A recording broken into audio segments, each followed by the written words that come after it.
ಜೀವನ ಅಂದರೆ ಅವ್ರದ್ದು ಇವ್ರದ್ದು ಇದೆಲ್ಲ ತಲೆ ಹಾಕೋಬಾರ್ದು.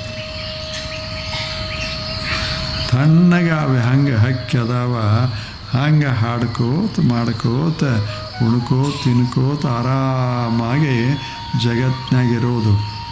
ಏನಂತಾರ ಅಂತ ಕಿವಿ ಕೊಡಬೇಡಿ. ಮನ್ಯಾಗೂ ಸಹಿತ ಮನೆಯವರು ಸಹಿತ ನಿಮ್ಮನ್ನು ಹೊಗಳ್ತಾರಂತ ಏನಿರೋದಿಲ್ಲ. ಸುಮ್ಮನೆ ನಿಮ್ಮ ಎದುರಿಗೆ ಭಾಳ ಶಾಣ್ಯಾರದಿರಿ ನೀವು ಅಂತಾರೆ. ಅದ್ರಾಗ ಎರಡು ಅರ್ಥ ಇರ್ತಾವೆ.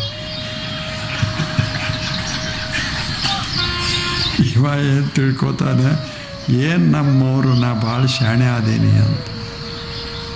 ಎಷ್ಟು ಚೆನ್ನಾಗಿ ಅವರು ನನ್ನ ತಿಳ್ಕೊಂಡಾರ ಅಂತಾನೆ ಅವ್ರ ಮನೆಯವ್ರು ಅಂತಾರೆ. ಎಷ್ಟು ಬೇಜಾರು.